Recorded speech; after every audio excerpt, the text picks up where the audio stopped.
Hello दोस्तों, स्वागत है आपका कूल एनिमी एक्सप्लेन्ड चैनल पर। तुम्हारा भाई आ गया ज़ोम 100 bucket list of the dead का एपिसोड नंबर 9 लेकर। एपिसोड 9 देखने से पहले अगर अभी तक आपने इसके पहले एपिसोड्स नहीं देखे हैं तो जाओ पहले वो देखो, डिस्क्रिप्शन में लिंक है, फिर ये देखना। तो चलो बिना किसी देरी के एपिसोड को स्टार्ट करते हैं। अब तक हमने देखा अकीरा, केंचो और शिजुका अकीरा के विलेज जा रहे होते हैं और रास्ते में उनको एक बीट्रिक्स नेम की लड़की मिलती है जो कि जापान में फिश डिलीवर करने आई होती है और सभी मिलकर फिश डिलीवर कर देते हैं और सभी बाद में हॉट स्प्रिंग बाथ में चले जाते हैं और यहीं पर एपिसोड का एंड हो जाता है। एपिसोड 9 की स्टार्टिंग में हमें अकीरा के फादर दिखाए जाते हैं और अकीरा के फादर अकीरा को कभी भी टोक्यो में जाकर जॉब करने या पढ़ने के लिए मना नहीं किया और वो चाहते थे अकीरा बहुत बड़े बड़े सपने देखे, क्योंकि बिना सपने के इंसान एक मुर्दे की तरह होता है। अकीरा अपने फादर की इस बात पर सोचता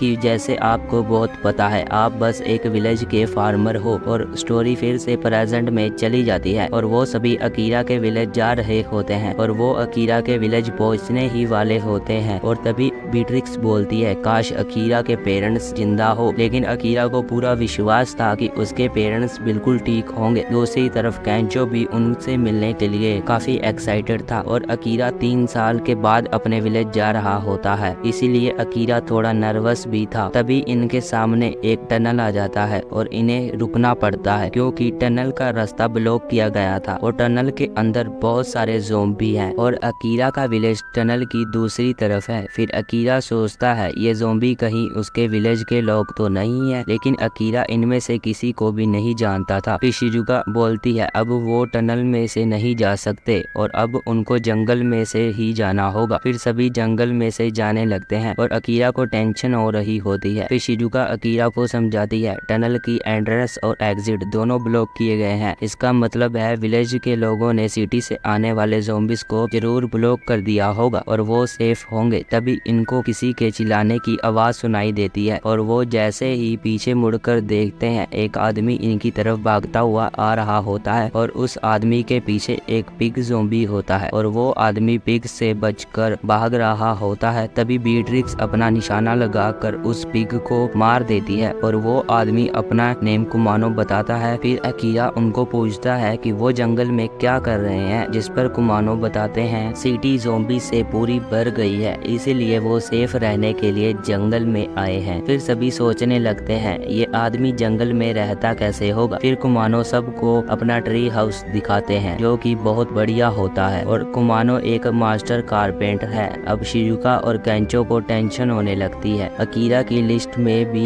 एक ट्री हाउस बनाना लिखा हुआ था। अकीरा तुरंत कुमानो को बोलता है कि पता नहीं कब दूसरा ज़ोंबी पिग अटैक कर दे, उनके पास बिल्कुल भी टाइम नहीं है, इसलिए ट्री हाउस बनाने में वो भी उनकी हेल्प करना चाहता है। शिजुका उसको ताना मारती है कि उसको उसके पेरेंट्स की चिंता नहीं है, जिस पर अकीरा उसको बोलता है कि वो लोग किसी को खतरे में छोड़कर नहीं जा सकते और वो उनको ट्री हाउस बनाने के बहुत सारे फायदे गिनाने लगता है कि वो जिंदगी में एक बार ही जीते हैं, उनको एक ट्री हाउस तो जरूर बनाना चाहिए। अब केंचो और शिजुका को उसकी बात माननी पड़ती है। शिजुका और बीट्रिक्स साइड में बैठकर आराम करते हैं और कुमानो अकीरा और केंचो को ट्री हाउस बनाने के लिए काफी टिप्स देते हैं, जैसे पिलर सीधा है या नहीं ये पता लगाने के लिए वो एक पाइप का यूज कर सकते हैं। उन्हें बोर्ड के बीच में 5 सेंटीमीटर का स्पेस रखना चाहिए ताकि पत्तियां आराम से नीचे गिर जाएं। हर ट्री ये खुद बताता है कि उससे किस तरह का ट्री हाउस बनेगा। अगर कुछ नहीं समझ आए तो जंगल से पूछ लो। ट्री हाउस का फाउंडेशन एक मजबूत ट्री होता है, अगर वो सूख जाए या सड़ जाए तो ट्री हाउस भी खत्म हो जाएगा। इसी तरह उनको पूरे जंगल के बारे में सोचना चाहिए और उनको जंगल की आवाज सुनाई देगी। अकीरा को कुमानो की बातें काफी अच्छी लगती हैं और वो सोचता है अगर किसी दिन उसको पूरी दुनिया की आवाज सुनाई दे तब वो अपनी बकेट लिस्ट में क्या लिखेगा। फिर अकीरा कुमानो को बोलता है कि उसका बचपन से ही ड्रीम है एक ट्री हाउस बनाने का। कुमानो उसको बोलते हैं मेरा बेटा भी बचपन से ट्री हाउस बनाने की जिद किया करता था। अकीरा उसको पूछता है अब उसका बेटा कहाँ पर है। ये सुनकर कुमानो थोड़ा शांत हो जाते हैं और बोलते हैं उसकी आंखों के सामने ही उसकी वाइफ ने उसके बेटे को काट लिया था और उसको मजबूरी में उन दोनों को मारना पड़ा। कुमानो सोचा करते थे उनके पास बहुत टाइम है, जब भी वो रिटायर हो जाएंगे और उनका बेटा बड़ा हो जाएगा तब वो उसके साथ ट्री हाउस बनाएंगे। पर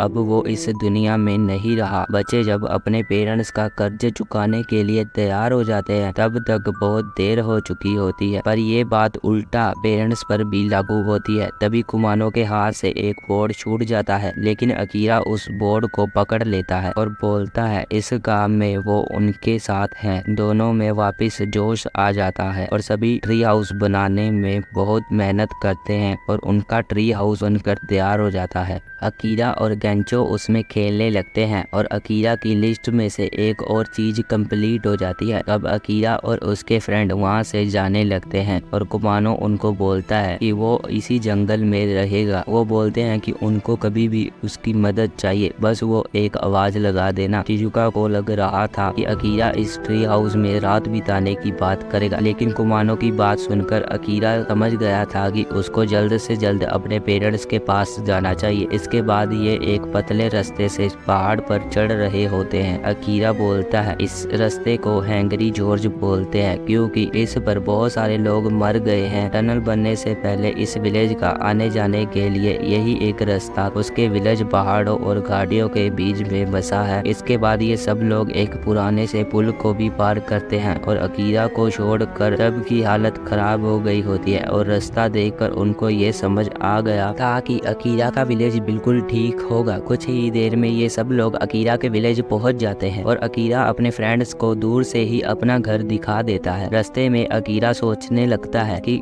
बड़े होने के बाद उसने उसके पेरेंट्स को कुछ भी नहीं दिया, लेकिन आज से पहले ये इसने कभी नहीं सोचा था। तभी ये लोग देखते हैं विलेज में बिल्कुल शांति होती है और उनको यहाँ पर कोई भी नहीं।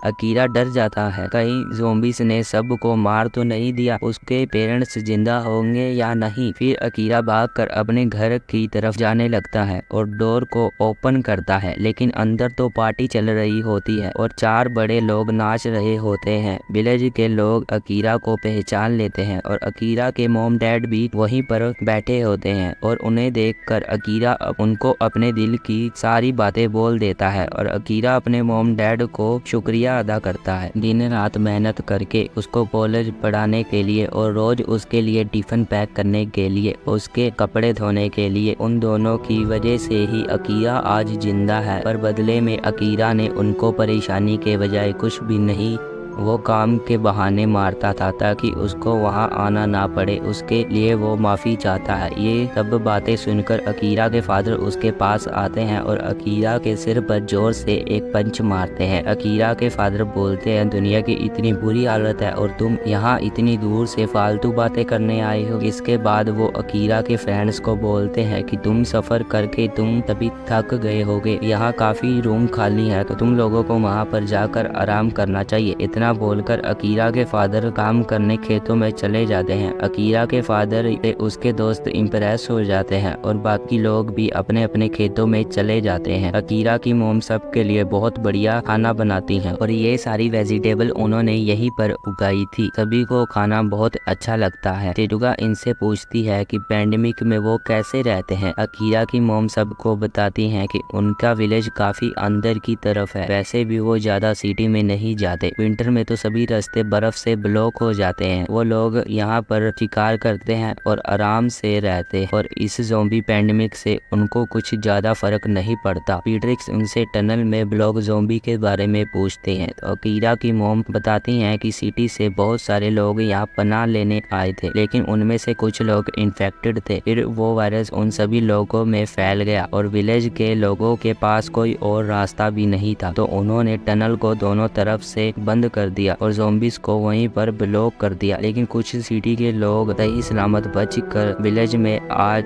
और इस विलेज में ज़्यादा लोग नहीं रहते। इसी वजह से इस विलेज में बहुत सारे घर खाली भी हैं, तो इन्होंने सिटी के लोगों को रहने के लिए घर भी दे दिए हैं। ये सुनकर सभी बहुत खुश होते हैं और बीट्रिक्स अकीरा को बोलती है कि होम रेनोवेशन भी तुम्हें लिस्ट में ऐड कर लेना चाहिए, लेकिन अकीरा याद करता है कि वो यहाँ पर अपने मोम डैड का कर्ज उतारने आया है। उसे एक अच्छा बेटा बनकर दिखाना है। और अकीरा के सभी दोस्तों को अकीरा का विलेज बहुत अच्छा लगता है और केंचो को तो ऐसा लग रहा था कि जैसे वो अपने घर आ गया हो। इधर अकीरा अपनी मोम को बोलता है कि वो आराम करें, बर्तन वो साफ कर देगा। अकीरा की मोम अकीरा को बोलती है कि अकीरा चीजें करने की जरूरत नहीं है, वो अपने सफर से थक गया होगा तो उसे जाकर आराम करना चाहिए। तभी अकीरा के फादर अकीरा को बोलते हैं कि मुझे तुम्हारी मदद चाहिए। वो उनसे अपने साथ खेतों में ले जाते हैं। काम करते हुए अकीरा उनसे पूछता है कि वो कैसे हैं, उनकी कमर का दर्द गया या नहीं। खेतों में बहुत काम करना पड़ता है और खेतों का काम बहुत मुश्किल होता, लेकिन अब वो आ गया है, उनकी हर तरह की मदद करेगा। फिर अकीरा के फादर बोलते हैं कि विलेज में सब लोग मिलकर अपना अपना काम अच्छे से कर रहे हैं, तो अकीरा को ज्यादा चिंता नहीं करनी चाहिए। अकीरा सब्जियां धोते सोचने लगता है कि वो अपने पेरेंट्स को खुश कैसे करे। उसकी समझ में कुछ भी नहीं आता पेरेंट्स को कैसे खुश किया जा सकता है। इधर हमें दिखाया जाता है कि अकीरा के फादर को खून की उल्टी हो रही थी, उनके पास ज्यादा समय नहीं बचा था, पर वो ये बात अकीरा को नहीं बताते। दोनों बाद में घर जाने लगते हैं। रास्ते में उनको सिटी के 4 लड़के मिलते हैं जो कि विलेज में कोई काम नहीं करते और इनमें से एक लड़के को शायद अकीरा ने पहले भी देखा है। ये चारों लोग रात में उस टनल की तरफ जाते हैं और वो लोग यहाँ कुछ करने वाले थे और उस लड़के का नेम कांता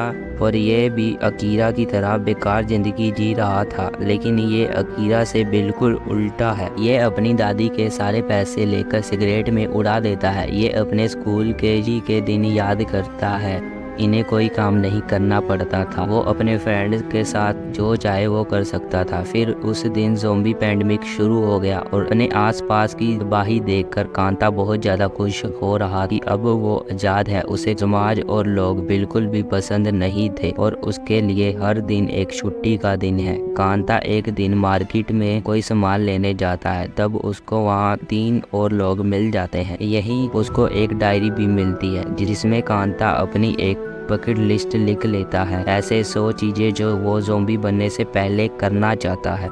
इसमें अकीरा की तरह क्यूट चीजें नहीं लिखी थी। ये लोग घर उड़ाना चाहते थे और ये लोग किसी लड़की के साथ जबरदस्ती करना चाहते और जिस कंपनी में ये काम करते थे उस बिल्डिंग को आग लगाना चाहते थे और बहुत सारे उल्टे पुल्टे काम करना चाहते थे। समाज ने इन लोगों को दुख दर्द दिए हैं, अब इनकी बारी है अपनी मर्जी करने की। और यहीं पर एपिसोड का एंड हो जाता है। आई होप कि आपको एपिसोड अच्छा लगा होगा। एपिसोड अच्छा लगा तो एपिसोड को लाइक करो, चैनल को सब्सक्राइब करो। मैं मिलता हूँ आपको नेक्स्ट एपिसोड के साथ, तब के लिए टाटा बाय बाय।